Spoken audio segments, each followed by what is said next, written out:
इतिहास की दुनिया में आपका स्वागत। इतिहास पाठ में आज हम पढ़ेंगे ऐतिहासिक तथ्य। मेरे हाथ में जो पुस्तक है उसका नाम है इतिहास दर्शन, जिसे लिखा है डॉक्टर झारखंडे चौबे ने। इस पुस्तक के पहले अध्याय का एक भाग है ऐतिहासिक तथ्य, जिसके एक खंड का वाचन मैं पिछले अंक में कर चुका हूं। लिखा हुआ है, समाज में प्रत्येक दिन अनेक घटनाएं घटती हैं, परंतु सभी घटनाएं ऐतिहासिक तथ्य नहीं होती। जब कभी व्यक्ति या इतिहासकार छोटी घटना का उल्लेख कर देता है तो वह घटना ऐतिहासिक तथ्य बन जाती है। 1850 ईस्वी में इंग्लैंड के स्टैली ब्रिज नामक स्थान पर अदरक की रोटी बेचने वाले एक व्यक्ति की हत्या कर दी गई। क्या इस घटना को ऐतिहासिक तथ्य कहा जा सकता है? इसका उत्तर नकारात्मक है, क्योंकि इस प्रकार की घटनाएं प्रायः घटती ही रहती हैं। परंतु किसी महान व्यक्ति ने इस घटना का उल्लेख यदि अपनी आत्मकथा में कर दिया है तो इस प्रकार की घटना एक साधारण घटना ऐतिहासिक तथ्य बन जाती है।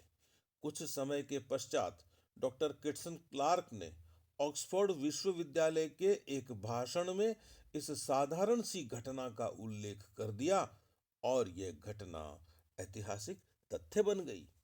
सामाजिक जीवन में प्रायः सभी लोग रुग्ण, जीर्ण, पीड़ित तथा मृत व्यक्ति को शमशान घाट पर ले जाते दिखाई देते हैं। ये दैनिक जीवन की सामान्य घटनाएं हैं, परंतु गौतम बुद्ध ने जब इन सामान्य घटनाओं को देखा तो उनके जीवन पर इसका इनका अत्यधिक प्रभाव पड़ा और उन्होंने दुख से मुक्ति पाने के लिए राजमहल का परित्याग कर तपस्वी का जीवन धारण कर लिया। इस प्रकार एक साधारण घटना भी ऐतिहासिक तथ्य बन जाती है। बैरकलॉफ के अनुसार यद्यपि इतिहास तथ्य पर आधारित होता है, परंतु कुछ तथ्य ऐतिहासिक तथ्य न होकर मान्यता प्रदत्त विचार होते हैं। अधिकांश इतिहासकारों की यह अवधारणा है कि सन 1917 की रूस की राज्य क्रांति ने रूसी जनमानस की धार्मिक भावना को समाप्त कर दिया। यद्यपि यह ऐतिहासिक तथ्य नहीं है, परंतु अधिकांश इतिहासकारों ने इसे स्वीकार किया है। अतः यह मान्यता प्रदत्त निर्णय ऐतिहासिक तथ्य के रूप में स्वीकार किया जाता है। वास्तविकता यह है कि धर्म का अर्थ मनुष्य से इतना घनिष्ठ होता है, धर्म का संबंध मनुष्य से इतना घनिष्ठ होता है कि इसे कोई भी क्रांति खत्म नहीं कर सकती, समाप्त नहीं कर सकती। भारतवर्ष में 6 शताब्दी तक मुस्लिम राज्य एवं प्रशासन का स्वरूप धर्म सापेक्ष था। राज्य का प्रमुख कर्तव्य दारुल हर्ब को दारुल इस्लाम में परिणत करना रहा है। हिंदुओं का धर्म से इतना घनिष्ठ संबंध था कि मुस्लिम राज्य में शासक अपने उद्देश्यों की पूर्ति नहीं कर सके। यह बात लिखी हुई है मध्ययुगीन भारतीय सामाजिक एवं संस्कृति नामक पुस्तक में, जिसके लेखक हैं जे चौबे तथा KL श्रीवास्तव। रूढ़िवादी हिंदू समाज के ढांचे को जैन धर्म, बौद्ध धर्म, भक्ति आंदोलन के समाज सुधारक जैसे कबीर, नानक, चैतन्य तथा आधुनिक भारत में राजा राममोहन राय, महात्मा गांधी तथा जवाहरलाल नेहरू अथक प्रयास के बावजूद समाप्त न कर सके। इस प्रकार सामाजिक तथा धार्मिक भावना आज भी उसी रूप में है जैसी प्राचीन काल में थी। अतः ऐसे विषयों पर मान्यता प्रदत्त निर्णय यद्यपि ऐतिहासिक तथ्य नहीं होते हैं, फिर भी लोग भ्रमवश इन्हें ऐतिहासिक तथ्य स्वीकार कर लेते हैं। मित्रों, जहां तक भारत के धर्म की बात है और उस धर्म में चल रही रूढ़ियों की बात है, इसे इस रूप में व्यक्त करने की कोई आवश्यकता नहीं है कि सारा हिंदू समाज ही रूढ़िवादी समाज था। कोई भी समाज पूरी तरह से रूढ़िवादी नहीं होता, और कोई समाज यदि रूढ़िवादी होता है तो फिर वह आगे नहीं बढ़ सकता, वह बना नहीं रह सकता।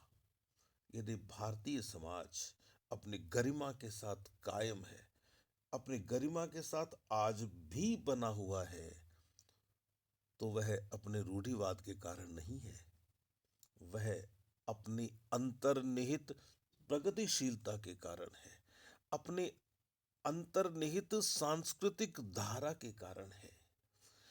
पुस्तकें लिखने वाले अपने विचार से, अपनी दृष्टि से पुस्तकें लिखते हैं। महापुरुषों के नाम भी वे अपनी सुविधा से लिखते हैं। और एक इतिहास के विद्यार्थी को तो हमेशा ध्यान रखना चाहिए कि कोई बात यदि किसी विशेष संदर्भ में कही गई है तो इसके पीछे कोई पूर्वाग्रह तो नहीं है। खैर, मैं आगे पढ़ता हूं। E.H. कार के अनुसार ऐतिहासिक तथ्य पुस्तकों, पांडुलिपियों, अभिलेखों, शिलालेखों आदि में प्रचुर मात्रा में उपलब्ध होते हैं। टेने ने कहा है कि ऐतिहासिक तथ्य ठोस, कठोर तथा यथार्थपरक होते हैं। माइकल ऑक्सफोर्ड के अनुसार इतिहासकार वर्तमान की पृष्ठभूमि में विस्तृत अतीत को एक विश्व के रूप में देखने का अभ्यस्त होता है। उसमें अंतर्निहित ऐतिहासिक तथ्य निश्चित होते हैं, यह इतिहासकार को पता होता है। इतिहासकार द्वारा उसकी खोज की उपेक्षा की जाती है। इतिहासकार का संबंध अतीत में स्थित एवं सुनिश्चित ऐतिहासिक तथ्यों से होता है। ऐसे ऐतिहासिक तथ्यों को इतिहासकार न तो बढ़ा सकता है और न ही घटा सकता है। इतिहासकार केवल उन्हीं तथ्यों को स्वीकार करता है जिसका संबंध वर्तमान से न हो। अब यह बात रेनियर महोदय कहते हैं, लेकिन इतिहास दर्शन की जब बात होगी तो कदम कदम पर हमारी सहमति होगी तो फिर असहमति भी होगी। इतिहासकार केवल उन्हीं तथ्यों को स्वीकार करता है जिनका संबंध वर्तमान से न हो। कोई इतिहासकार वर्तमान में काम करते हुए यदि किसी पुराने तथ्य को खोजता है तो वह खोजता तो वर्तमान में ही है, वह तथ्य तो वर्तमान से संबद्ध, वर्तमान से संपृक्त हो गया। आगे लिखा हुआ है, वाल्श के अनुसार इतिहास में अतीत संबंधी तथ्य वर्तमान से भिन्न परंतु वर्तमान पर आधारित होते हैं। देख लीजिए, वही बात जो मैं अभी कह रहा था वो बात वाल्श कहने लगे। वह तथ्य जो प्रमाणों के आधार पर इतिहासकार को स्वीकार करने के लिए बाध्य करते हैं। इससे स्पष्ट हो जाता है कि अतीत के सभी तथ्य ऐतिहासिक तथ्य नहीं होते हैं। इतिहासकार जिन तथ्यों को स्वीकार करे उसे ही ऐतिहासिक तथ्य कहा जा सकता है। ऐतिहासिक तथ्यों का इतिहासकार चयन करता है।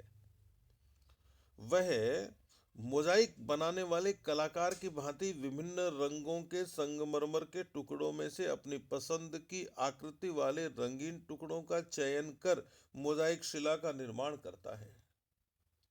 उसी प्रकार इतिहासकार तथ्यों का चयन करके इतिहास का परिकल्पनात्मक पुनर्निर्माण करता है। उसकी रुचि समसामयिक समाज की रुचि होती है।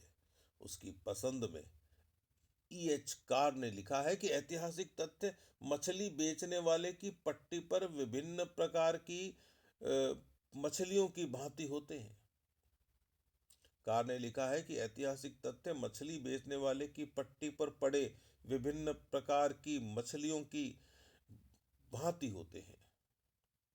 यानी जिस तरह से मछलियां पट्टी पर पड़ी होती हैं उसी तरह से तथ्य पड़े होते हैं। इतिहासकार अपनी रुचि के अनुसार मछली खरीद कर घर ले आता है, अपनी इच्छा के अनुसार उसे पकाकर रसास्वादन करता है।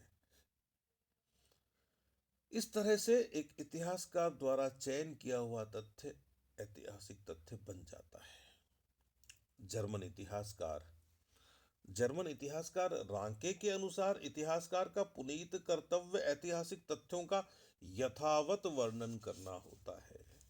रांके कहते हैं कि इतिहासकार तो तथ्यों का यथावत वर्णन करता है, उसका कार्य इच्छानुसार इतिहास को उपदेशात्मक बनाना नहीं है। रांके के अनुसार ऐतिहासिक तथ्यों के संकलन तथा उसके वर्णन में इतिहासकार की इच्छा के लिए कोई स्थान नहीं रहता है। परंतु रांके का यह कथन सही प्रतीत नहीं होता।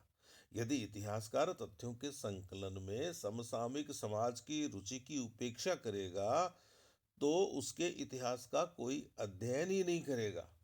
कार्लायल तथा मैकाले ने स्पष्ट लिखा है कि उनके इतिहास लेखन का अभिप्राय समसामयिक समाज के लिए मनोरंजन का साधन प्रस्तुत करना है। ये कार्लाइल और मैकाले तो और भी आगे बढ़ गए, वे इतिहास को मनोरंजन का साधन समझ रहे हैं। पश्चिम के दार्शनिक हैं भाई। इतिहास में दो प्रकार के तथ्य होते हैं जिन्हें कठोर तथा कोमल तथ्यों की संज्ञा दी जा सकती है।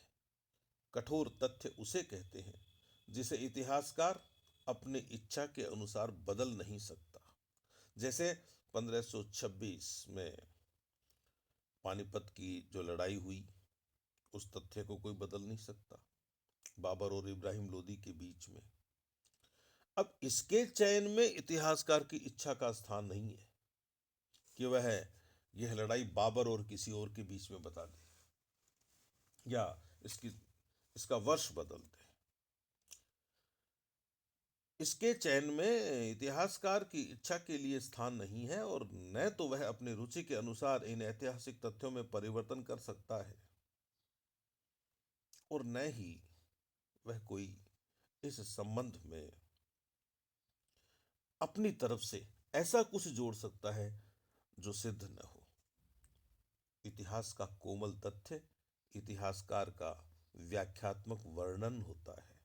बाबर की विजय तथा इब्राहिम लोदी की पराजय के व्याख्यात्मक वर्णन में वह अपनी रुचि के अनुसार तथ्यों को तोड़ मरोड़ कर प्रस्तुत कर सकता है। यहाँ पर E.H. कार की उक्ति यथार्थ प्रतीत होती है कि तथ्य स्वयं नहीं बोलते बल्कि इतिहासकार उन्हें बुलवाता है। परंतु यह भी सत्य है कि कठोर तथ्यों को इतिहासकार अपनी इच्छा के अनुसार नहीं बुलवा सकता। कठोर तथ्यों को केवल कोमल तथ्यों के विषय में ही वह अपने इस अधिकार का प्रयोग कर सकता है। रेनियर का यह कथन यथार्थ प्रतीत होता है कि अतीत में सुस्थित तथा सुनिश्चित तथ्य को हम अपनी इच्छा के अनुसार न तो बढ़ा सकते हैं और न घटा सकते हैं। इन बातों को ध्यान में रखकर E.H.